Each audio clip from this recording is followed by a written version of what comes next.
तो बॉन्ड बनाने के दोनों के कैपेबिलिटी पे डिपेंड करता है कि किस किस तरह का बॉन्ड बनेगा। वो आयनिक बॉन्ड बनेगा या कोवेलेंट बॉन्ड बनेगा, कोऑर्डिनेट बॉन्ड बनेगा या मेटालिक बॉन्ड बनेगा। तो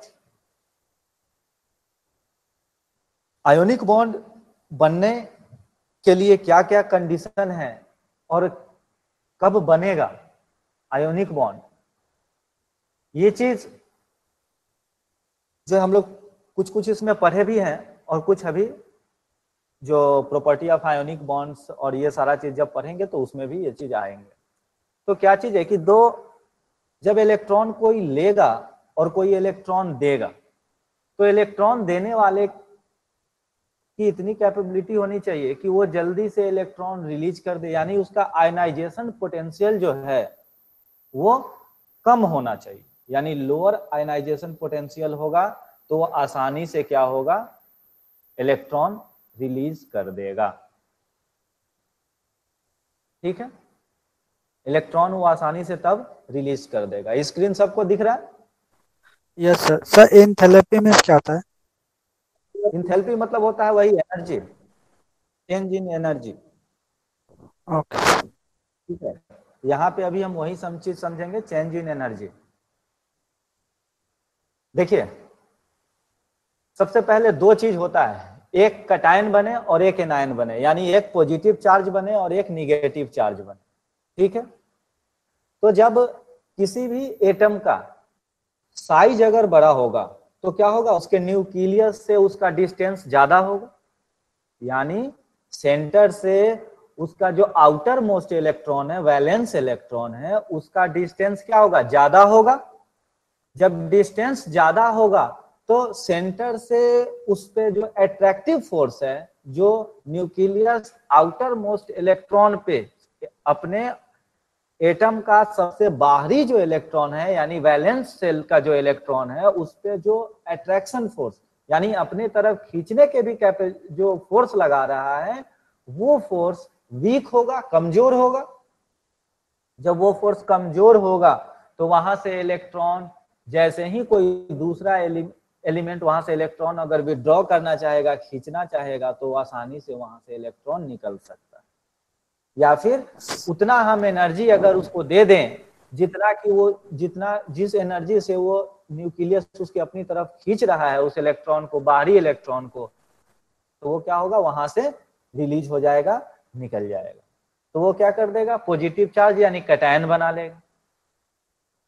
तो वही से सबसे पहला पॉइंट लिखा हुआ है एटॉमिक साइज। अगर किसी एटम का साइज बड़ा है तो वो आसानी से कैटायन बना सकता है, यानी कैटायन फॉर्म कर सकता है, पॉजिटिव चार्ज कर सकता है। सर तो इसमें हाँ बोलिए। जिसका एटॉमिक साइज बड़ा है वो एनायन नहीं बना सकता है? जिसका एटॉमिक साइज बड़ा है वो एनायन जल्दी नहीं बनाएगा। देखिए, एक जरा इसको हमको वो वाला स्क्रीन शेयर करने दीजिए। क्या है कि जैसे ही एनायन या कैटायन फॉर्मेशन होता है, तो एनायन और कैटायन फॉर्मेशन में क्या होता है, इलेक्ट्रॉन शिफ्टिंग होते हैं, यानी इलेक्ट्रॉन एक जगह से दूसरे जगह शिफ्ट होता है, यानी एक एटम से दूसरे एटम में चला जाता है।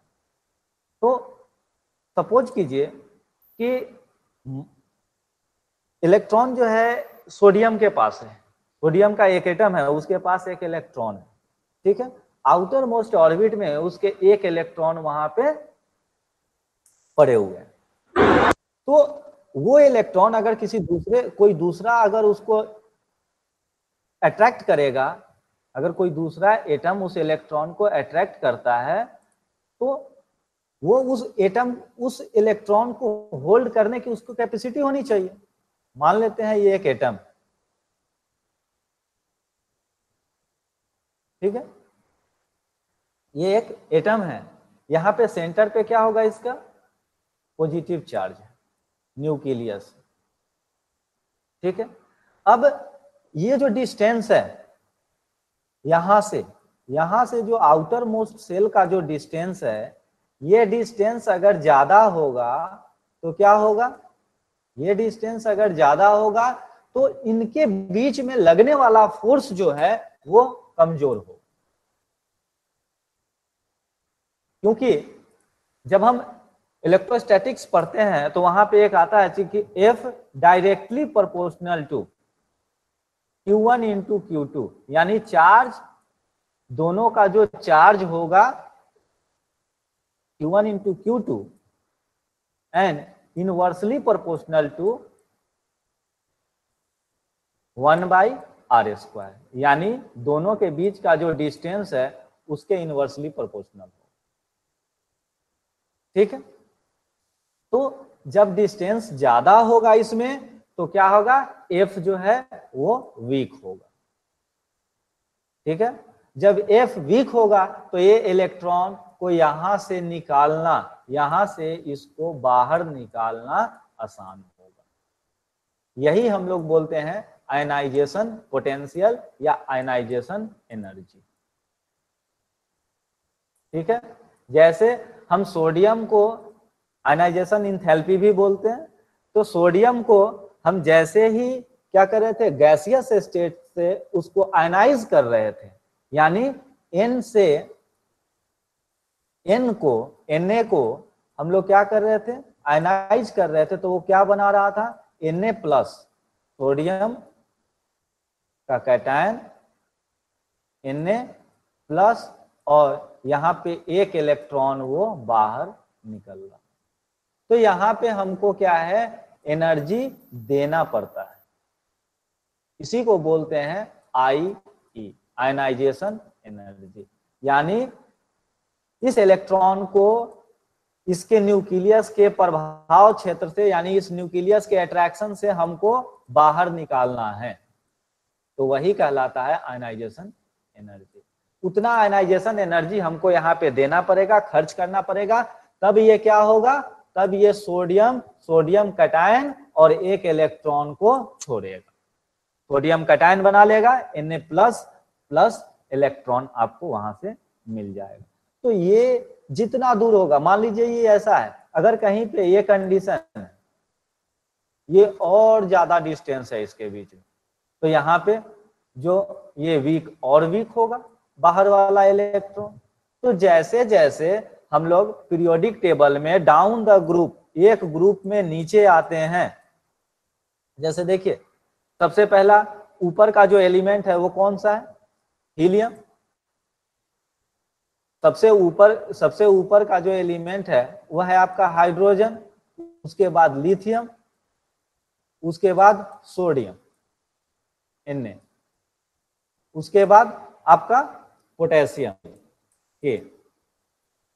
अब देखिए सोडियम में क्या था, हाइड्रोजन में एक ही सेल था, बस केवल K सेल। लिथियम में क्या आया, 2 सेल आ गया, लिथियम में K और L 2 आ गया, इसका डिस्टेंस बढ़ गया न्यूक्लियस से। अब सोडियम में जो है 3 आ गया,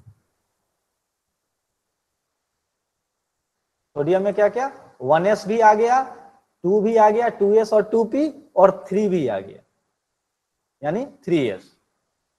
तो यहां पे क्या आ गया, 3, यहां पे 3 आ गया। अब उसके बाद पोटेशियम में अब 4 आ गए, यहां पे 4s तक आ गया, ये आपका न्यूक्लियस हो गया। उसके बाद 1, 2 सेल, 3 सेल, और ये चौथा सेल। तो जैसे जैसे इसका साइज बढ़ते जाएगा आउटर मोस्ट सेल तक, वो इसका आयनाइजेशन एनर्जी भी कम होते जाएगा, यानी आयनाइजेशन एनर्जी जितना कम रहेगा उतना जल्दी वो कैटायन फॉर्मेशन कर लेगा। ठीक है, तो जितने भी फर्स्ट एंड सेकेंड ग्रुप के एलिमेंट हैं, हाइड्रोजन, लिथियम, सोडियम, पोटेशियम, फिर आपको रुबिडियम, सीजियम, इस तरीके से डाउन द ग्रुप क्या होता है, आयनाइजेशन एनर्जी यानी आयनाइजेशन पोटेंशियल घटते जाता है और कैटायन फॉर्मेशन बढ़ते जाता है, और कैटायन फॉर्मेशन बढ़ते जाएगा तो मेटेलिक कैरेक्टर भी बढ़ते जाएगा, इंक्रीज होते जाएगा। आयनाइजेशन एनर्जी डिक्रीज हो रहा है, आयनाइजेशन एनर्जी नीचे डाउन डिक्रीज होगा, घटेगा तो कैटायन आसानी से फॉर्म होगा, यानी कैटायन फॉर्म होगा तो मेटेलिक कैरेक्टर भी आपका बढ़ते जाएगा। ये चीज समझ में आया? Yes sir.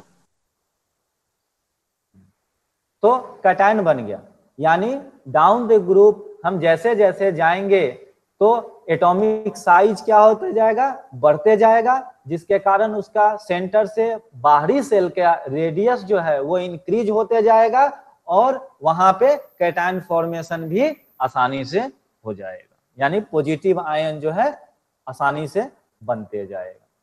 चलिए दूसरा पॉइंट पे चलते हैं हम अपने। दूसरा पॉइंट क्या था? इसी में जो दूसरा पॉइंट था हमारा,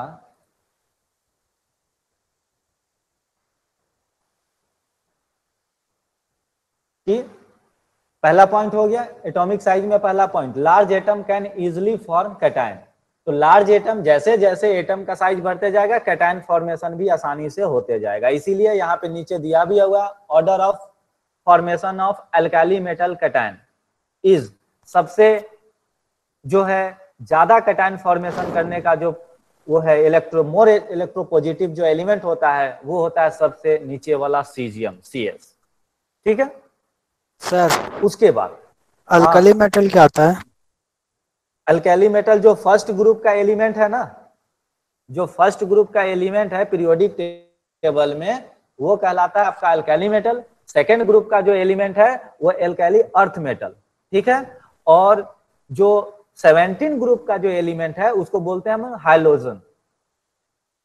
ठीक है, तो ये जनरल नेम है ग्रुप का, समझे? ये बार बार आपको जैसे यहाँ पे लिखा हुआ देखिए हैलाइड, तो हाइलोजन ग्रुप के आयंस को हम लोग बोलते हैं हैलाइड।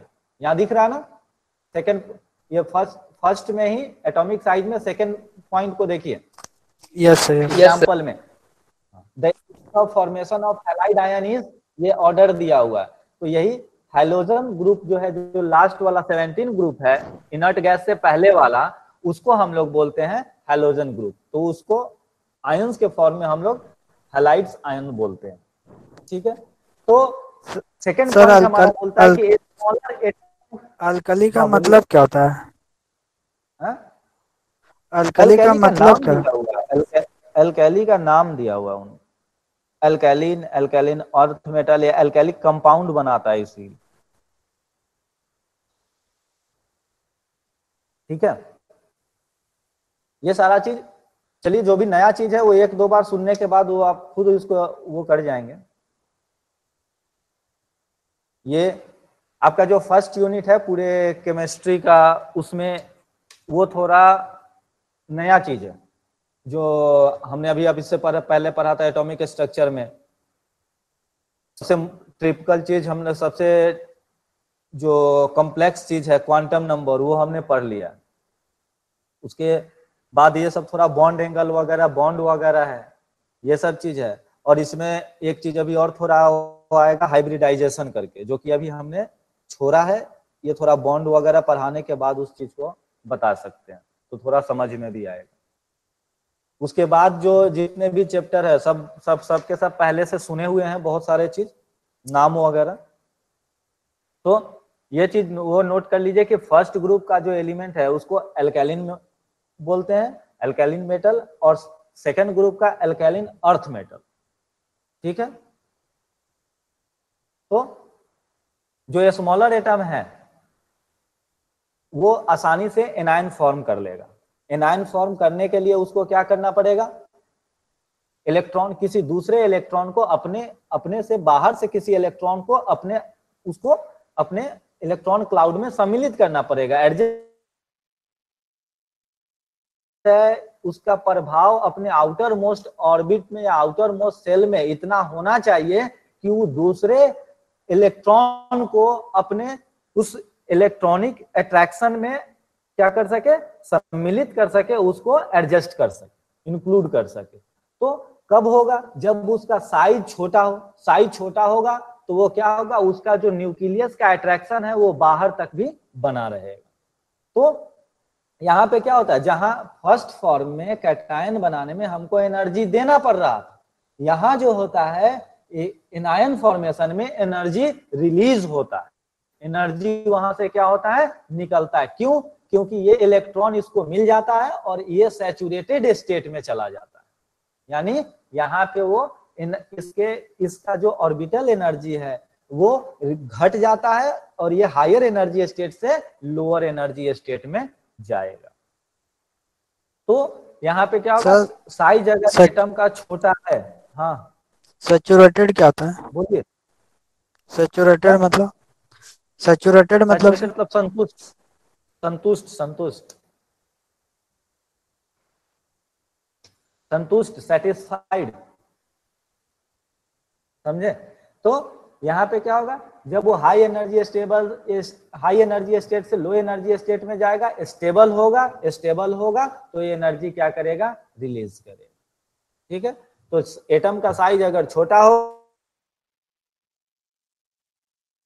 जैसे पीरियोडिक टेबल में हम लेफ्ट टू राइट, इस चीज को नोट कर लीजिए, जैसे जैसे हम पीरियोडिक टेबल में लेफ्ट टू राइट जाते हैं, size of the atom decrease होते जाता है। पहला पॉइंट क्या नोट कीजिए कि टॉप टू बॉटम, अगर ऊपर से नीचे, अगर डाउन द ग्रुप अगर हम जाते हैं तो क्या होता है, एटम का साइज इंक्रीज करता है। टॉप टू बॉटम, डाउन या फिर down the group, size of the atom increases, first point. और from left to right in a period, from left to right in a period, size of the atom decreases, size क्या होता है, decrease होते चला जाता है। तो जैसे जैसे साइज डिक्रीज होगा, एनायन फॉर्मेशन कैपेबिलिटी बढ़ती जाएगी, साइज इंक्रीज होगा, कैटायन फॉर्मेशन कैपेबिलिटी बढ़ती जाएगी। इसीलिए जनरली जो मेटल होते हैं वो कैटायन फॉर्मेशन करते हैं, मेटल का साइज नॉन मेटल के साइज के एटम से जनरली लार्ज होता है, एक ग्रुप, एक मतलब पीरियड में। तो ये ऑर्डर दिया हुआ, फ्लोरीन का जो एनायन फॉर्मेशन कैपेसिटी है वो सबसे ज्यादा है, उसके बाद क्लोरीन का है, ब्रोमीन का है, फिर आपका सबसे कम जो है ब्रोमीन से ज्यादा आयोडीन का। ये चीज ध्यान में रखिए क्योंकि वहां पे चेंज हो जाता है वो चीज। उसके बाद देखिए आयनाइजेशन पोटेंशियल।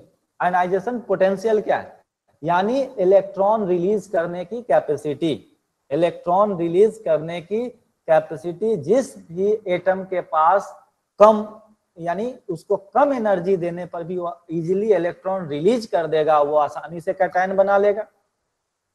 यानी lesser ionisation energy, greater tendency to form cation. Ionisation energy अगर कम होगा तो वो क्या करेगा, जल्दी कैटायन बनेगा, यानी कम एनर्जी खर्च करके ही कैटायन जल्दी वो बन जाएगा। यानी जो ओवरऑल जो कंपाउंड बनेगा, ओवरऑल जो आयनिक बॉन्ड बनेगा, उस बॉन्ड का जो एनर्जी जो होगा, वो जो उसको लैटिस एनर्जी जो उसका बनेगा वो हाई होगा। क्यों? क्योंकि उसको बनाने में जो एनर्जी लग रहा है उस कैटायन को या फिर एनायन को, नेट जो है वो सरप्लस एनर्जी वहां से रिलीज हो जाएगा। तो आयनाइजेशन पोटेंशियल क्या है, कैटायन बनाने में जो एनर्जी यूटिलाइज होता है उसको हम आयनाइजेशन पोटेंशियल कहते हैं। यानी किसी एटम से इलेक्ट्रॉन को सेपरेट करने में जो एनर्जी खर्च होता है वो एनर्जी कहलाता है आयनाइजेशन पोटेंशियल। तो lesser ionisation energy, greater tendency to form cation. ठीक, उसके बाद नेक्स्ट पॉइंट आता है चार्ज ऑफ द आयन। तो चार्ज कैसे वो करेगा, किसी को आइडिया है बताइए? अगर मान लीजिए किसी एक कैटायन या एनायन ने एक इलेक्ट्रॉन ले लिया है या इलेक्ट्रॉन छोड़ दिया, तो उस पे क्या होगा, अगर चार्ज किसी पे ज्यादा है तो आयनिक कंपाउंड या आयनिक बॉन्ड पे क्या असर पड़ेगा। अभी हम इससे पहले रीजन बताए थे कि क्यों, अगर स्ट्रांग होगा या वीक होगा उसके बीच में, फोर्स के टर्म में। तो हमने अभी फोर्स के टर्म में आपको बताया था कि फोर्स क्या होता है, फोर्स जो है वो किसके डायरेक्टली प्रोपोर्शनल होता है, प्रोडक्ट ऑफ द चार्ज। अगर चार्ज ज्यादा होगा दो कैटायन और एनायन के बीच में, तो उनके बीच में जो लगने वाला फोर्स होगा वो भी ज्यादा होगा। क्लियर है? जी सर। हाँ, तो क्या है कि अगर चार्ज दोनों, अगर दो, मान लीजिए कि दो है, दो एटम है, एक पॉजिटिव चार्ज एक निगेटिव चार्ज, ठीक है। अगर पॉजिटिव चार्ज और निगेटिव चार्ज जो एटम है उसमें जो है कि अगर दोनों में चार्ज ज्यादा है, जैसे लोग यहां चेक कर लेते हैं, मान लेते हैं दो एटम है कोई भी, एक ये है और एक यहां पे ले लेते हैं, सेकंड केस लेते हैं, एक ये एटम और एक यहां पे चलते हैं, एक प्लस प्लस का चार्ज है, एक प्लस और एक माइनस, और यहां पे दो दो प्लस और दो माइनस। अब देखिए किसके बीच में फोर्स ऑफ अट्रैक्शन ज्यादा हो, नीचे वाले में सर। हाँ? नीचे वाले में किसके सर। बीच, नीचे वाले में फोर्स ज्यादा होगा, ठीक है। तो इसका यहां से क्या होगा कि जब इनके बीच में फोर्स ज्यादा होगा, ठीक है, ये सही है, इसके बीच में भी फोर्स इसके रेस्पेक्ट में कम होगा, लेकिन यहां जो कैटायन हमने बनाया है प्लस और प्लस दो चार्ज निकाला, तो जब एक इलेक्ट्रॉन यहां से निकालना है, एक इलेक्ट्रॉन हमने यहां से निकाला, तो हमको कुछ एनर्जी देना पड़ेगा आयनाइजेशन एनर्जी के तौर पे, उसको मान लेते हैं आई फर्स्ट। तो आई फर्स्ट जो होगा वो एक इलेक्ट्रॉन निकालने के लिए, लेकिन हमको यहां से प्लस दो प्लस चार्ज लेने के लिए क्या निकालना पड़ेगा, दो इलेक्ट्रॉन निकालना पड़ेगा, एक इलेक्ट्रॉन और यहां से बाहर करना पड़ेगा, तो यहां पे फिर आई सेकेंड भी देना पड़ेगा, आयनाइजेशन एनर्जी सेकेंड। तो ये चीज जो है कि आयनाइजेशन एनर्जी किसी किसी कंडीशन में क्या होता है कि कैटायन फॉर्मेशन में आयनाइजेशन एनर्जी फर्स्ट जो होता है वो थोड़ा कम होता है, आयनाइजेशन एनर्जी सेकेंड जो होता है वो और ज्यादा हो जाता है। क्यों? क्योंकि यहां देखिए जब न्यूक्लियस पे पॉजिटिव चार्ज है, ठीक है, मान लेते हैं किसी कोई एक केस ले लेते हैं जैसे कैल्शियम का, तो कैल्शियम के आउटर मोस्ट ऑर्बिट में दो इलेक्ट्रॉन है, ठीक,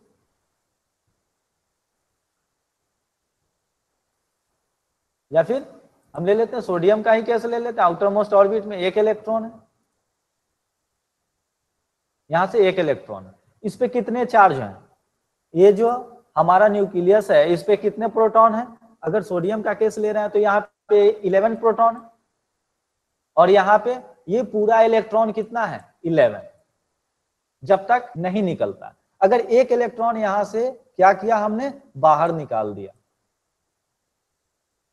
तो एक इलेक्ट्रॉन बाहर निकाल दिया, तो अब इसके पास क्या बच गया, इसके पास प्रोटॉन तो 11 ही है, लेकिन इलेक्ट्रॉन कितने हो गए 10, इलेक्ट्रॉन हो गए 10। अब ये जो 10 इलेक्ट्रॉन है, चूंकि पॉजिटिव, इसका अब इस पे अट्रैक्शन बढ़ जाएगा। क्यों? क्योंकि यहाँ पे जो इसको न्यूक्लियस की तरफ जो अट्रैक्ट करने वाला जो फोर्स हो गया वो ज्यादा स्ट्रांग हो गया इसको बाहर ले जाने वाले फोर्स से। तो अब क्या होगा कि इसको यहां से निकालने के लिए, यहां से एक इलेक्ट्रॉन अगर और हमको निकालना है तो उससे बहुत ज्यादा एनर्जी खर्च करना पड़ेगा, और वो जो होगा वो चूंकि यहां से इलेक्ट्रॉन निकलते ही खुद ही अनस्टेबल हो जाएगा, तो इसलिए सेकेंड टाइम जो ज्यादा इलेक्ट्रॉन जब निकालना होता है, रिलीज करना होता है, तो वहां पे हम सेकेंड कंडीशन भी चेक करते हैं कि ये वाला लैटिस एनर्जी वाला, कि इनके बीच का फोर्स कैसा लग रहा है, इनके बीच का फोर्स कैसा लग रहा है। ये दोनों फोर्स यानी यहां जो हम एनर्जी दे रहे हैं और यहां से जो हमको टोटल एनर्जी मिल रहा है लैटिस एनर्जी, ये सारा चीज जो होना चाहिए नेट नेट निगेटिव होना चाहिए, यानी एनर्जी रिलीज होना चाहिए। एनर्जी अगर रिलीज होगा तो कंपाउंड क्या है, वहां पे वो कंपाउंड स्टेबल बनेगा, और नहीं तो कंपाउंड जो है वो वीक बनेगा और बॉन्ड जो है होगा। तो किसी किसी कंडीशन में क्या होता है कि इलेक्ट्रॉन जो है, एक इलेक्ट्रॉन रिलीज करना आसान होता है, और एक से ज्यादा इलेक्ट्रॉन जब हम रिलीज करने की कोशिश करेंगे तो वहां पे हमको कैटायन फॉर्मेशन में दिक्कत होगा। तो क्या होता है, कैटायन विथ लो चार्ज, जो कैटायन होता है कि लो चार्ज यानी छोटा कैटायन है, एक ही plus charge, are form more easily then the cation with high charge.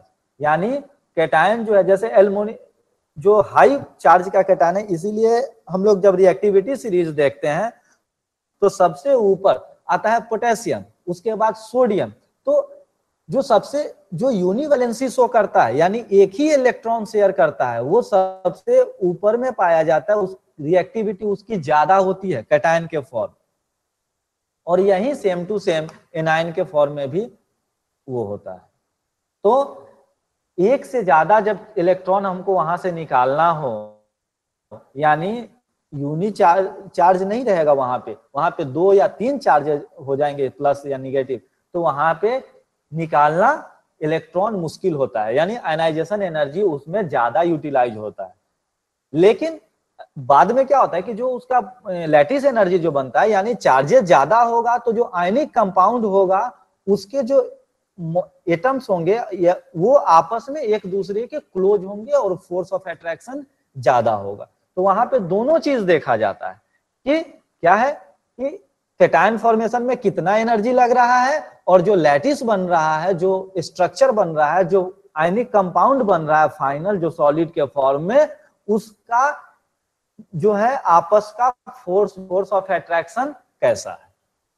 ठीक है, तो एक टर्म यहां से हमको क्या मिल रहा कि cation with low charges are formed more easily, इसीलिए पोटेशियम जो है मोर रिएक्टिव है in case of cation. Cation form में पोटेशियम सबसे ज्यादा रिएक्टिव है, और जो एनायन फॉर्म में आपका फ्लोरीन जो है सबसे ज्यादा रिएक्टिव।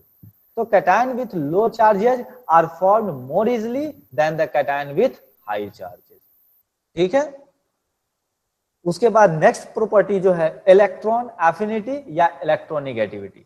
तो जो इलेक्ट्रोनिगेटिविटी का कहने का मतलब हुआ इलेक्ट्रॉन को अपनी तरफ अट्रैक्ट करने की capability to attract an electron या electron in a bond towards their nucleus, अपने न्यूक्लियस की तरफ उसको खींच के रखना ही इलेक्ट्रॉन एफिनिटी या इलेक्ट्रोनिगेटिविटी कहलाता है। तो जितना साइज एटम का छोटा होगा उतना उसमें इलेक्ट्रोनिगेटिविटी ज्यादा होगा। ठीक है, इसीलिए फ्लोरीन का इलेक्ट्रोनिगेटिविटी सबसे ज्यादा, उसके बाद क्लोरीन का, उसके बाद फिर ब्रोमीन से ज्यादा आयोडीन का, फिर ब्रोमीन, उसके बाद चार्ज ऑन आयंस।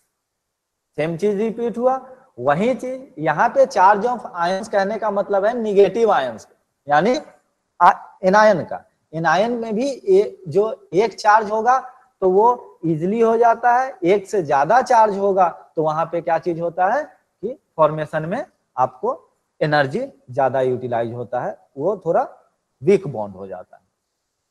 उसके बाद लैटिस एनर्जी, ये बहुत कंट्रोलिंग फैक्टर है किसी भी चीज का।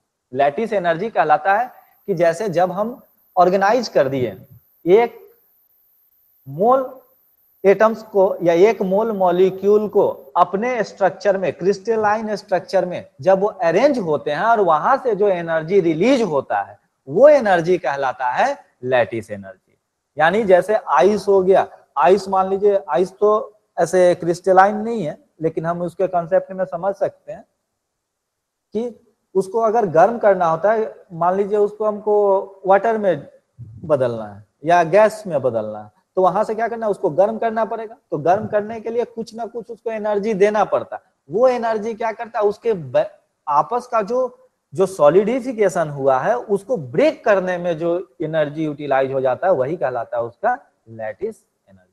तो ये सारे फैक्टर्स हैं जो कि आयोनिक बॉन्ड के स्ट्रेंथ को और आयोनिक बॉन्ड को डिफाइन करते हैं कि आयनिक बॉन्ड का कैरेक्टर कैसा होगा। तो चूंकि ये स्ट्रॉन्ग बॉन्ड है, आपस में इसका अट्रैक्शन ज्यादा होता है, अट्रैक्शन फोर्स इसमें ज्यादा है in respect of other bond, जैसे कोवैलेंट, कोऑर्डिनेट और मेटालिक बॉन्ड। तो यहाँ पे हे जो है जनरली सॉलिड कंपाउंड बनेगा। ठीक है, बोलिए सर। पॉइंट समझ में आया? Sir charge of the ion एक बार बोलिए। बताइए। चार्ज ऑफ द आयन एक बार बताइए। चार्ज ऑन द आयन, हाँ यहाँ पे बोलो। देखिए चार्ज ऑन द आयन दो जगह लिखा हुआ है। ठीक है, नीचे वाला सर, नीचे वाला। एक नीचे वाला, नीचे वाले में है कि चार्ज ऑन द आयन। तो in case of anion, जब एन आयन होगा तो वहां पे क्या होगा कि एक इलेक्ट्रॉन वो एकोमोडेट कर चुका है, एक इलेक्ट्रॉन वो किसी से ले चुका है, एकोमोडेट कर चुका है। एक से ज्यादा इलेक्ट्रॉन जब उसको लेना होगा तो उसके लिए भी उसका न्यूक्लियस जो है इतना कैपेबल होना चाहिए कि एक से ज्यादा इलेक्ट्रॉन को वो अपने पास रख पाए। जब इलेक्ट्रॉन ज्यादा होगा तो वहां पे भी जो है क्या है कि न्यूक्लियस इतना इफेक्टिव चार्ज न्यूक्लियस का आउटर मोस्ट ऑर्बिट तक हो पाए कि उस दोनों इलेक्ट्रॉन को अपने पास रख पाए। तो वही चीज है कि जैसा इसमें है कि lower charge on anion जो है वो इजिली फॉर्म हो जाता है in respect of higher charge. समझे? Okay sir. हाँ सर, हाँ समझ गए सर। चलिए इसमें इसको एक बार पढ़ेंगे भी तो धीरे धीरे ये चीज समझ में आ जाएगा। एकदम नया चीज एक बार में उसको डाइजेस्ट करने में थोड़ा टाइम लगता है। ठीक है, और ये जो आपका क्या बोलते हैं, जो फर्स्ट यूनिट जो अभी हम आपको पढ़ा रहे हैं, ये सारा का सारा लगभग नया चीज ही है आपके लिए। थोड़ा बहुत कोवैलेंट इलेक्ट्रॉन, इलेक्ट्रोवायलेंट और कोवैलेंट बॉन्ड वगैरह आया होता है 9th में, जो कि बहुत लोग एस्केप करके चल देते हैं। जो याद करना होता है कि आयोनिक बॉन्ड क्या होते हैं, शेयरिंग ऑफ इलेक्ट्रॉन से बनते हैं, कोवैलेंट ये एक्सचेंज ऑफ इलेक्ट्रॉन से बनते हैं, कोवैलेंट बॉन्ड क्या होता है, शेयरिंग ऑफ इलेक्ट्रॉन से बनता है। बस केवल डेफिनेशन आगे करके निकल जाते हैं। अब नेक्स्ट जो है ये चीज आपने लोगों ने पढ़ा है कि इलेक्ट्रॉन जो आयोनिक कंपाउंड है उसको लिखते कैसे हैं। ये चीज आप लोग पढ़े हैं कि ए का वैलेंसी ए और बी है तो ए का वैलेंसी नीचे लिखेंगे, बी का वैलेंसी लिखेंगे, क्रॉस कर देंगे तो ए का वैलेंसी बी के पास चला जाएगा, बी का वैलेंसी, और ऐसे उसको लिख देंगे। ये पढ़े हैं या नहीं पढ़े हैं? पढ़े हैं सर, पढ़े हैं। तो ये देखिए ये चीज आसानी से बहुत जल्दी समझ में आ जाएगा। जैसे देखिए क्या करेंगे, write the symbol of cation at left and anion at right. Left right में हम एनायन और कैटायन को लिखें, ठीक है। उसके बाद उसके वैलेंसी को ऊपर या नीचे लिखिए, जैसे भी आप लिखना पसंद करते हैं। ऊपर भी लिख सकते हैं, कोई कोई नीचे भी लिखता है। और उसके बाद अगर वो कॉमन है तो वहां पे क्या करते हैं, divide their by the HCF, HCF से डिवाइड कर देते हैं अगर कॉमन है। और नहीं है कॉमन तो क्या करते हैं, क्रॉस मल्टीप्लाई कर देते हैं। यानी बी के पास जैसे यहाँ पे क्या चला जाएगा x और ए के पास y, तो कंपाउंड क्या बन जाएगा, AyBx, AyBx। ये देखिए ठीक है। जैसे हम अभी एग्जांपल में इसको देख भी लेंगे एल्युमिनियम वाले का, एल्युमिनियम 2, एल्युमिनियम का वैलेंसी 3 और SO4 का वैलेंसी 2, यानी 2 इलेक्ट्रॉन SO4 के पार्टिसिपेट होंगे और जो 3 इलेक्ट्रॉन होते हैं वो एल्युमिनियम के पार्टिसिपेट करते हैं। चलिए इसको हम लोग थोड़ा उसमें देख लेते हैं कैसे इस चीज को लिखेंगे।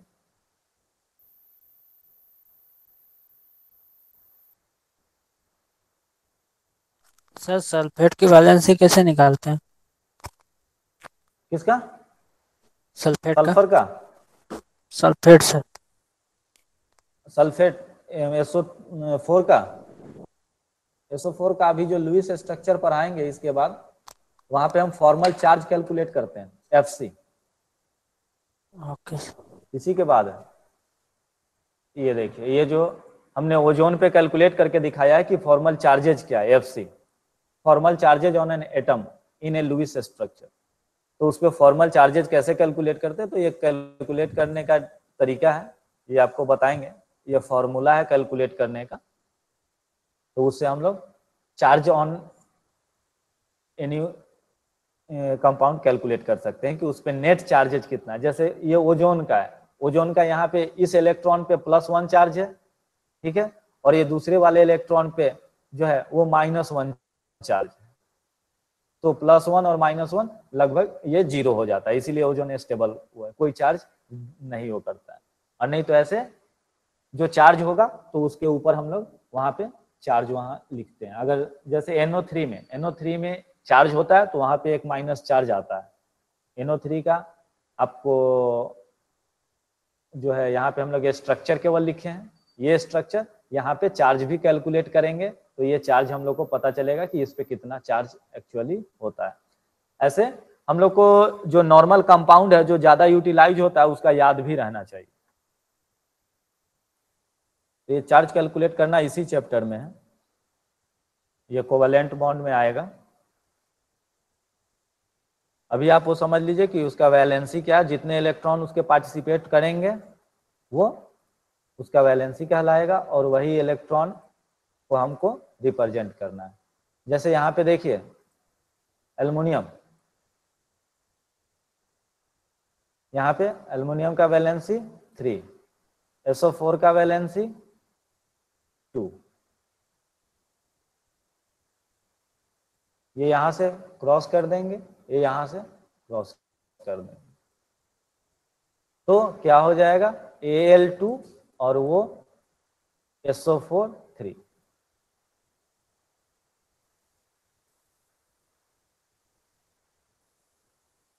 इस तरीके से हम लोग क्या करते हैं, इन टर्म्स ऑफ वैलेंसी और आयोनिक कंपाउंड को रिप्रेजेंट करते हैं।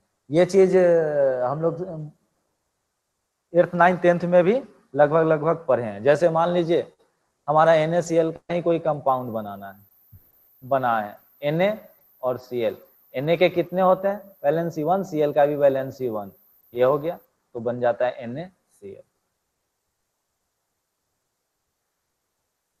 H2SO4, हाइड्रोजन का वैलेंसी 1, SO4 का वैलेंसी 2,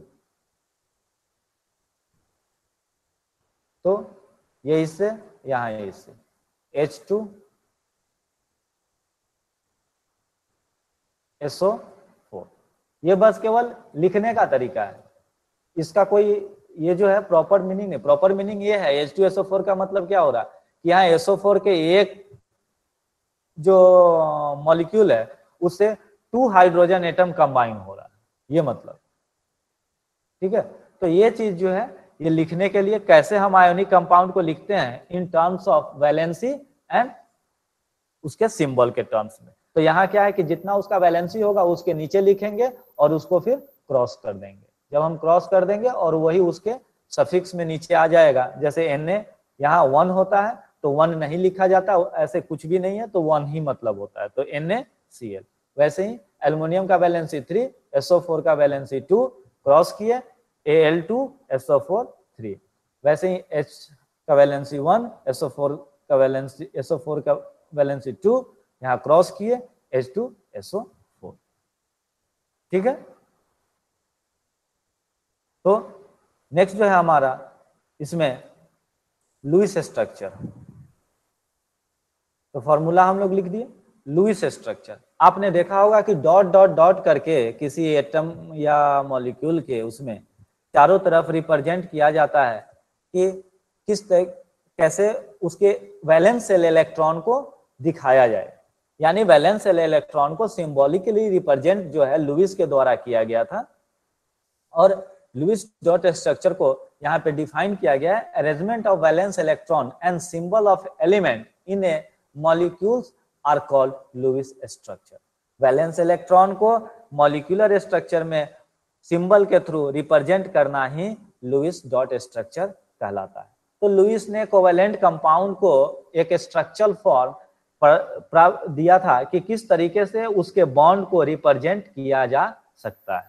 तो यहाँ पे हम लोग बॉन्ड भी कैलकुलेट करेंगे कि नंबर ऑफ कितने बॉन्ड बनेंगे, कितने लोन पेयर इलेक्ट्रॉन होते हैं। देखिए यहाँ पे जैसे यहाँ पे है हाइड्रोजन और वाटर का जो कॉम्बिनेशन है, तो O और H के लाइन दिख रहा है, तो ये बॉन्ड लाइन है। O और H के बीच में यहाँ भी एक लाइन दिख रहा है, ये बॉन्ड लाइन है। यहाँ ऊपर में ऑक्सीजन पे आपको दो इलेक्ट्रॉन यहाँ दिख रहा है डॉट डॉट, और दो यहाँ पे इलेक्ट्रॉन को रिप्रेजेंट किया गया। तो ये क्या है, ये दोनों जो है जो डॉटेड स्ट्रक्चर है इसको बोलते हैं लोन पेयर इलेक्ट्रॉन। ठीक है, इसको बोलते हैं क्या, लोन पेयर इलेक्ट्रॉन। और ये जो होता है, जो एक हाइड्रोजन और ऑक्सीजन के बीच में जो एक एक ऑक्सीजन और हाइड्रोजन का जो इलेक्ट्रॉन शेयर हो रहा है, ये कहलाता है आपका बॉन्ड पेयर। तो ये बॉन्ड पेयर हुआ और ये लोन पेयर इलेक्ट्रॉन। ऐसे इंडिविजुअल एटम को अगर रिप्रेजेंट करना है, तो जैसे यहाँ पे देखिए हाइड्रोजन को किया गया, हाइड्रोजन को एक एटम होता है, हाइड्रोजन का एक एटम रिप्रेजेंट कर दिया। अब इसमें ऊपर नीचे कहीं भी आप रिप्रेजेंट कर सकते हैं, वो नहीं है, हमने ऊपर किया है तो ऊपर ही रिप्रेजेंट करना, कहीं कहीं पे साइड में भी कर देते हैं, कहीं कहीं पे नीचे भी कर देते हैं। दूसरा है ऑक्सीजन को देखिए कैसे रिप्रेजेंट किया, तो एक एक डॉट पहले चारों तरफ देंगे, ठीक है, चारों साइड सॉरी, एक एक डॉट जो है हम पहले चारों साइड देंगे, उसके बाद उसका पेयरिंग करेंगे अगर उससे ज्यादा होता है तो वही चीज इसको रिप्रेजेंट कर दिया गया। दो लोन पेयर हो गए और दो सिंगल इलेक्ट्रॉन हो गए। उसके बाद दूसरा चीज इसमें याद रखने का है कि हाइड्रोजन जो है वो कंबाइन करता है डुएट स्ट्रक्चर बनाने के लिए, यानी सॉरी, तो यानी उसका जो आउटर मोस्ट सेल हो उसमें दो इलेक्ट्रॉन यानी आ जाए तो वो क्या करेगा, हीलियम का इलेक्ट्रॉनिक कॉन्फ़िगरेशन अचीव कर लेगा। बाकी जो एलिमेंट है हाइड्रोजन और लिथियम वगैरह को छोड़ के बाकी जो क्या है वो 8 इलेक्ट्रॉन अपने आउटर मोस्ट सेल में एक्वायर करना चाहते हैं। दूसरा एग्जांपल इसमें दिया हुआ है ये अमोनिया का। अमोनिया का जैसे हाइड्रोजन का एक मिनट होल्ड कीजिएगा।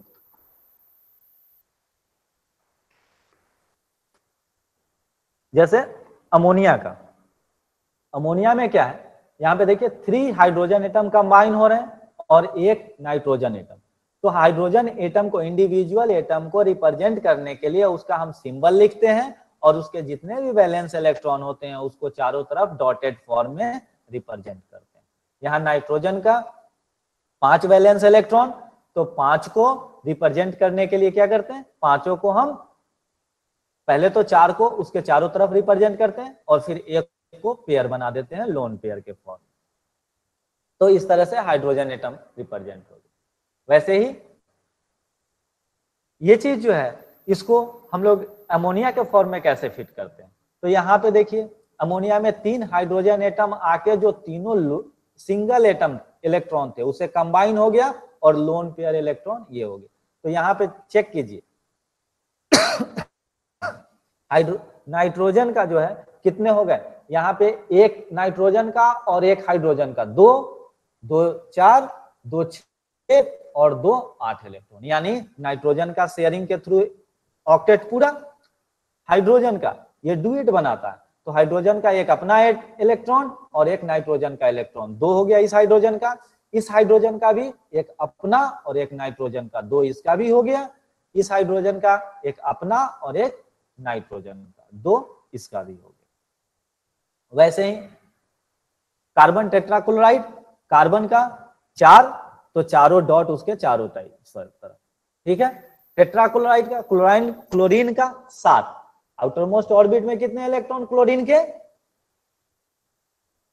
कितने होते हैं आउटर मोस्ट ऑर्बिट में क्लोरीन के, 7 सर, 7 एटॉमिक नंबर क्लोरीन का 17 7 तो 17 2 8 और 7 इलेक्ट्रॉनिक कॉन्फ़िगरेशन सेल बेसिस पे 2 8 एंड 7, तो 7 क्या हो गए, 7 इलेक्ट्रॉन को हमने इस तरह से उसको रिप्रेजेंट कर दिया, ठीक है। तो पहले इसको एक बार करके ही आपको हम बता देते हैं ताकि अभी कंफ्यूज ना रहें।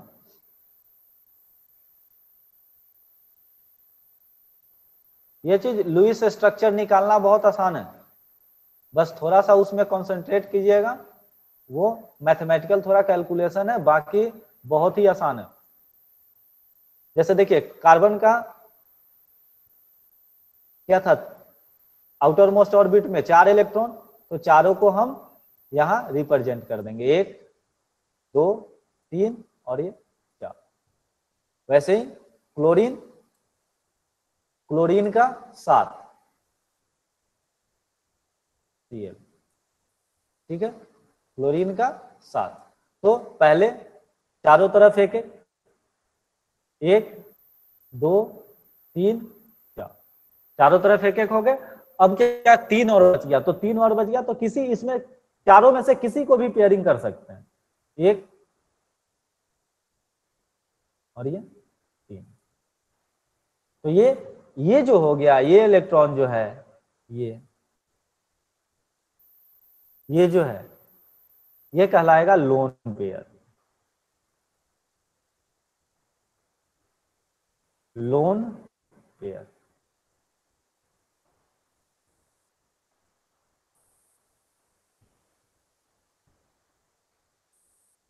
ये कहलाएगा लोन पेयर।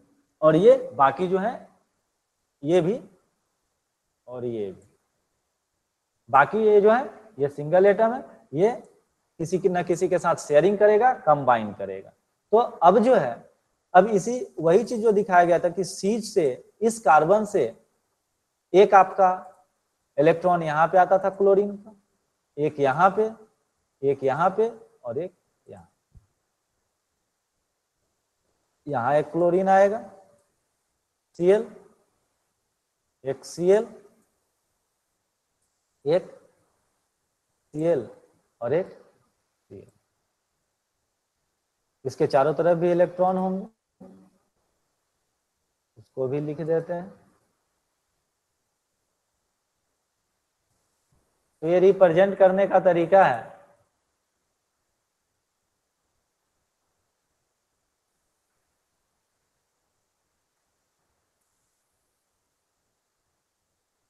देखिए ये हो गया। किसी किसी बुक में आप देखेंगे तो किसी किसी बुक में इसी को ऐसे पेयरिंग के फॉर्म में दिखाया जाता है। जैसे क्या करेगा, इसको पूरा का पूरा ऐसे सर्कल कर दिया,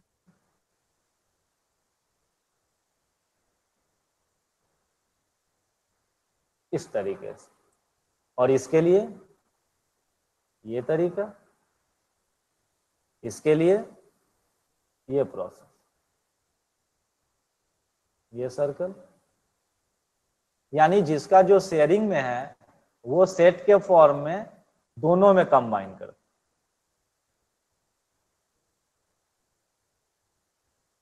इस तरीके से। और इसको कहीं कहीं आप देखेंगे तो सिंपल इस तरीके से रिप्रेजेंट किया रहता है, बस ये लाइन से। तो लाइन का मतलब क्या है कि लाइन का मतलब है कि यहाँ पे ये बॉन्ड है, यानी यहाँ पे इलेक्ट्रॉन शेयर हो रहे हैं। यहाँ पे क्लोरीन के भी इलेक्ट्रॉन है और यहाँ पे आपको आयरन के, ये कार्बन के भी इलेक्ट्रॉन, इस तरीके, और ये आपस में शेयर हो रहे हैं। तो इस तरीके से लुईस स्ट्रक्चर जो है, डॉटेड स्ट्रक्चर भी बोलते हैं इसको कभी कहीं कहीं, जो कि रिप्रेजेंटेशन है कोवेलेंट बॉन्ड का, कैसे उसको बनाया जाता है, कैसे उसको फ्रेम किया जाता है, डिजाइन किया जाता है। ठीक, ये चीज समझ गए? बोलिए। लुईस स्ट्रक्चर समझ, लुईस स्ट्रक्चर क्या बताता है? लुईस स्ट्रक्चर जो है, जो आपका कोवेलेंट बॉन्ड है, उसको, उसके इलेक्ट्रॉन शेयरिंग को डायग्रामेटिकली सिंबल और डॉट के फॉर्म में रिप्रेजेंट करता है। सिंपल सा मतलब, ठीक है। चलिए नेक्स्ट उस पे चलते हैं।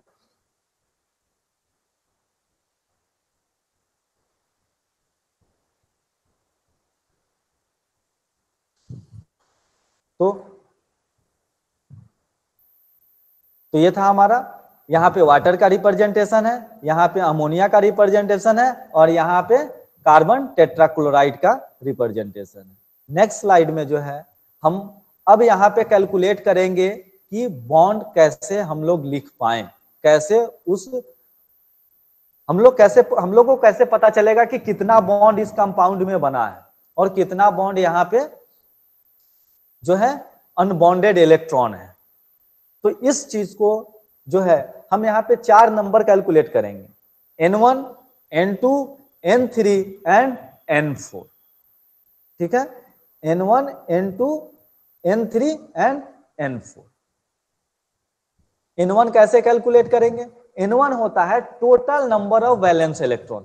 सब एलिमेंट का वैलेंस इलेक्ट्रॉन हम लोग को पता होता है, जैसे नाइट्रोजन का कितना है 5, ऑक्सीजन का कितना है, और कार्बन का कितना है, क्लोरीन का कितना है, सोडियम का कितना है। तो इसका वैलेंस इलेक्ट्रॉन हम लोग को पता होता है।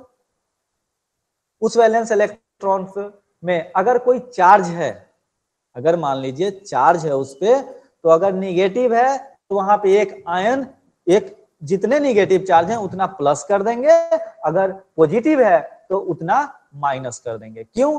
क्योंकि हम यहाँ पे इलेक्ट्रॉन, वैलेंस इलेक्ट्रॉन को काउंट कर रहे हैं। अगर वो कोई इलेक्ट्रॉन किसी से लिया है तो उस पर निगेटिव चार्ज हो जाएगा, इलेक्ट्रॉन किसी को दे दिया है तो उस पर पॉजिटिव चार्ज हो जाएगा। तो वो इलेक्ट्रॉन लेगा या लेगा कहां से? वैलेंस इलेक्ट्रॉन से। तो सबसे पहले हमने क्या कैलकुलेट किया? N1 कैलकुलेट किया। तो N1 में हम वैलेंस इलेक्ट्रॉन सबका इंडिविजुअल कैलकुलेट कर लेंगे। जैसे देखिए यहाँ पे N1 हमने कैलकुलेट किया NO3 के लिए, आयन के लिए। NO3 आयन में एक क्या है? निगेटिव चार्ज, एक negative NO3 minus. NO3 minus ion में एक निगेटिव चार्ज है। यहाँ पे देखिए N का, नाइट्रोजन का कितना है वैलेंस इलेक्ट्रॉन? बताइए, नाइट्रोजन में कितना वैलेंस इलेक्ट्रॉन होता है?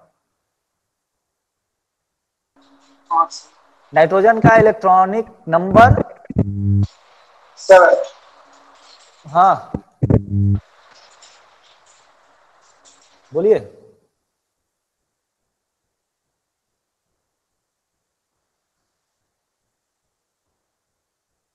बोलिए, सर बोल के रुक गए। 7 वैलेंस इलेक्ट्रॉन 5 सर। हाँ, नाइट्रोजन का कितना हुआ? 5। ठीक है, तो यहाँ देखिए 5 लिखा हुआ है। NO3 में नाइट्रोजन हो गया आपका, नाइट्रोजन का कितना वैलेंसी हो गया? Valence electron 5। ऑक्सीजन का वैलेंस इलेक्ट्रॉन कितना होता है?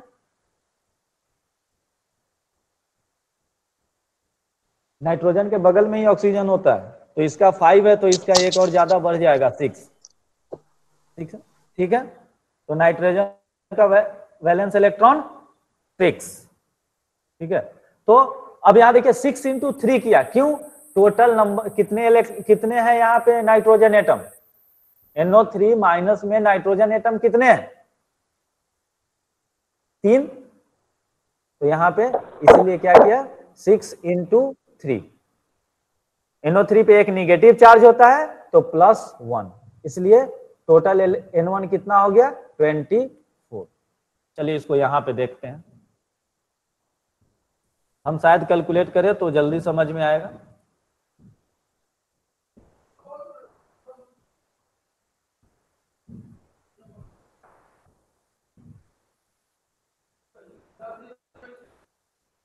बस यहाँ पे हम लोग आज 2 ही चीज कैलकुलेट करना सीखेंगे, एक N1 और एक N2, बाकी चीज कल। तो यहाँ पे N1 क्या? Number of valence electron. ये कितना होगा? जैसे मान लीजिए यहाँ पे कंपाउंड था अपना NO3 माइनस। ठीक है, तो नाइट्रोजन का वैलेंस इलेक्ट्रॉन 5, ऑक्सीजन का वैलेंस इलेक्ट्रॉन 6। क्योंकि ये 3 नंबर में है तो इसको 3 से मल्टीप्लाई कर देना होगा। 3 नंबर ऑफ ऑक्सीजन है। ठीक है, एक माइनस चार्ज है तो माइनस एक इलेक्ट्रॉन यानी ज्यादा है इसमें, किसी से लिया हुआ है तो +1। तो वैलेंस इलेक्ट्रॉन कितने हो गए इसके? 5 + 18 और +1, टोटल कितने हो गए?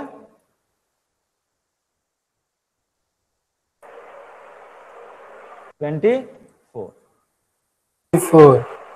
हाँ, तो वैलेंस इलेक्ट्रॉन कितने हो गए? ये जो NO3 है इसका वैलेंस इलेक्ट्रॉन टोटल कितना हो गया? 24। ठीक है? हाँ, दूसरा जो है, अब यहां पे कैलकुलेट करेंगे N2। N2 कैलकुलेट करने के लिए यहां पे हम लोग वो करते हैं कि ऑक्टेट और डुएट रूल के हिसाब से, अगर हाइड्रोजन एटम होगा, जितना हाइड्रोजन एटम है, अगर मान लीजिए N हाइड्रोजन एटम है, तो हम लोग क्या करेंगे? N × 2। क्यों? क्योंकि हाइड्रोजन को कितने इलेक्ट्रॉन चाहिए? 2। अगर 3 हाइड्रोजन एटम है तो उसको कितने टोटल इलेक्ट्रॉन चाहिए अपने लिए? 6। एक हाइड्रोजन एटम है तो 2। अगर अदर एलिमेंट है, हाइड्रोजन को छोड़ के बाकी एलिमेंट है, तो उसको हम लोग मल्टीप्लाई करते हैं अदर के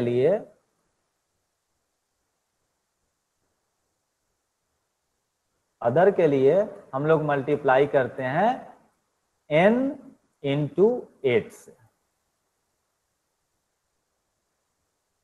अब ये बोलेंगे कि सर लिथियम भी तो है, लिथियम भी तो 2 ही बनाता है, एक इलेक्ट्रॉन छोड़ देता है, लेकिन लिथियम कोवैलेंट बॉन्ड नहीं बनाएगा, क्योंकि ये मेटल है, ये नॉन मेटल से रिएक्ट करेगा तो आयोनिक बॉन्ड बनाएगा, और ये लुईस स्ट्रक्चर जो है वो कोवैलेंट बॉन्ड के लिए दिया हुआ है।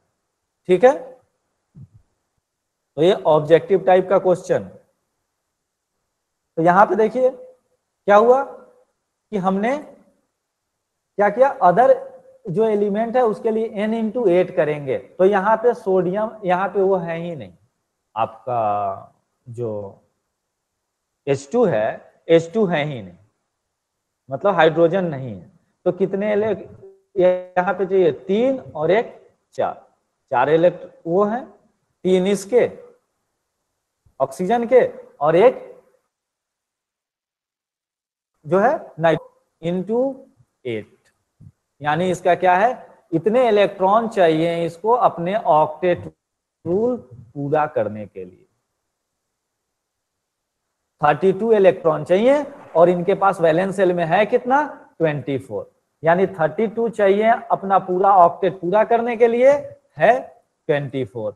अब ये इस 24 से 32 कैसे अरेंज करेंगे, ये हम लोग देखेंगे कल, टुमारो नहीं, थर्सडे। ठीक है, बोलिए। सर मेरा एक प्रॉब्लम है सर कि हम अभी 10 मिनट पहले ज्वाइन हो पाए, हाँ 5 बोलिए। मिनट, तो नेटवर्क का थोड़ा प्रॉब्लम था, छत पे भी नहीं आ रहा था, हर एक जगह देख लिए, तो आज तो क्लास लगभग हम नहीं कर पाए, तो यही बात है सर। अच्छा, चलिए कोई नहीं, एक ओवरव्यू तो ऐसे हम देंगे ही, ठीक है, और जो कल या परसों तक आपको नोट्स भी मिल जाएगा, तो थोड़ा पढ़ लीजिएगा, और बाकी अगर कोई किसी टॉपिक में दिक्कत होगा तो मेरा नंबर है, उससे कॉल कर लीजिएगा। यस सर, लुईस स्ट्रक्चर जो आप बताए थे कि एक इलेक्ट्रॉन जो है दोनों अपने आप में वो साझा करता है, रखता है सामने, तब वो दोनों इलेक्ट्रॉन ले करके तब वो बॉन्ड बनाता है, एक बॉन्ड, तो उसमें थोड़ा सा और भी उसमें पढ़े थे हम सर क्वेश्चन कल जो आपने नोट्स दिया था, तो उसमें सर फिर भी जैसे कि NH3 का दिखाया आपने, तो अमोनिया का, तो उसमें क्या था ना कि थ्री बॉन्ड्स बना वो, ठीक है, फिर उसमें इलेक्ट्रॉन्स को ऐसे डेकोरेट करके आपने सजाया था, तो उसमें थोड़ा सा जितना भी वो बॉन्ड बनाएगा उसमें 2 ही इलेक्ट्रॉन होगा ना, वो जितने बॉन्ड बनाएंगे उसमें बॉन्ड में 2 ही इलेक्ट्रॉन होंगे। हाँ, 2 ही इलेक्ट्रॉन लेकिन जब होगा। डबल बॉन्ड बनाएगा, जैसे देखिए, जैसे यहाँ पे जहां पे डबल बॉन्ड बनेगा, इस तरीके से मान लीजिए कि सिंगल बॉन्ड जहां पे बन रहा है, हमने 2 चीज देखा, 1 मिनट रुक जाइए, जैसे NO3 का ही केस लेते हैं, या फिर किसका ले लें, वो जो स्ट्रक्चर लुइस वाला था ना सर, वो वाला पेज अगर खोलते हाँ, हैं ना तो ज्यादा बेटर लुईस होता है। वाले पेज में सारा का सारा सिंगल बॉन्ड ही है। यस सर, उसी में थोड़ा सा डाउट था मेरा, अच्छा उसी चलिए हम पेज में। डबल बॉन्ड वाला एक बार लेके बता देते हैं।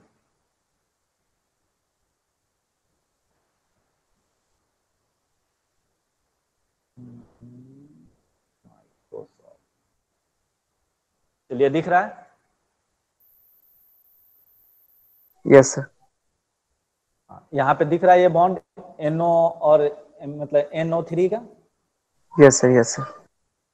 यहाँ देखिए जहां पे एक नाइट्रोजन और एक ऑक्सीजन का एटम कंबाइन हो रहा है वहां पे बन रहा है सिंगल बॉन्ड। ठीक है, जैसे ये A, B और C तीनों ऑक्सीजन का नाम दिया हुआ है। A जहां पे डबल बॉन्ड बन रहा है, B जहां पे सिंगल बॉन्ड बन रहा है और C जहां पे सिंगल बॉन्ड बन रहा है। तो जहां एक ऑक्सीजन, एक नाइट्रोजन का एटम और एक नाइट्रोजन का इलेक्ट्रॉन और एक ऑक्सीजन का इलेक्ट्रॉन शेयर हो रहा है वहां पे दिखाया गया है सिंगल बॉन्ड। दूसरे में C में भी एक नाइट्रोजन का इलेक्ट्रॉन और एक ऑक्सीजन का इलेक्ट्रॉन, इसलिए सिंगल बॉन्ड। यहाँ पे जो है जो एक कंडीशन है उसमें दो ऑक्सीजन के इलेक्ट्रॉन, ठीक है, दो ऑक्सीजन का इलेक्ट्रॉन शेयर हो रहा है दो नाइट्रोजन के इलेक्ट्रॉन। तो यहां पे यस बन सर। रहा है आपका डबल बॉन्ड। तो जहां पे दो दो शेयर होगा वहां पे डबल बॉन्ड बनेगा, जहां पे तीन शेयर होगा वहां पे ट्रिपल बॉन्ड भी बनेगा। समझे? यस सर, इस चीज को तो ठीक है सर। तो मेरा कहने का मतलब जो शेयरिंग जो होगा सर, तो जैसे हाँ नाइट्रोजन का एटॉमिक नंबर के अनुसार वो नंबर ऑफ इलेक्ट्रॉन्स होगा, या फिर वो कैसे पता वो चलेगा इसके अपना पास कितना नंबर ऑफ इलेक्ट्रॉन्स है? वो अपना एटॉमिक नंबर वैलेंस से। सेल में क्या होता है कि कोई जैसे जो शेयरिंग करता है वो अपने ऑक्टेट रूल को कंप्लीट करने के लिए करता है, यानी स्टेबिलिटी के लिए करता है। समझे? Okay sir. Okay sir. तो ऑक्टेट रूल यहाँ पे जो है सब के सब एक दूसरे से कंबाइन जो हो रहे हैं अपने ऑक्टेट रूल के लिए कर रहे हैं। यहाँ एक इलेक्ट्रॉन NO3 में एक इलेक्ट्रॉन ज्यादा है, माइनस, उसके माइनस साइन। तो यहाँ पे देख रहे हैं कि आप यहाँ देखिए C के कंडीशन में देखिए कितने डॉट दिए हुए हैं, 1 2 3 4 5 6, यानी 6 डॉट होगा 6 इलेक्ट्रॉन। और यहाँ पे जो लाइन दिया हुआ है यहाँ पे दो इलेक्ट्रॉन है, एक नाइट्रोजन का एक ऑक्सीजन का। तो ये दोनों मिला के कितने हो गए? 8 इलेक्ट्रॉन हो गए। तो ये जो डॉटेड स्ट्रक्चर जो हम रिप्रेजेंट करते हैं ये रिप्रेजेंट करते हैं वैलेंस इलेक्ट्रॉन, यानी आउटर मोस्ट यस, जो इलेक्ट्रॉन है ऑक्टेट पूरा वो होने का। की मतलब तो नंबर अगर ऑफ ये 8 ऑक्टेट, इलेक्ट्रॉन दिखा रहा है। यस हाँ, सर। एक इलेक्ट्रॉन कंप्लीट करना चाहेगा आउटर मोस्ट ऑर्बिट में तब वो स्टेबल होगा। समझे?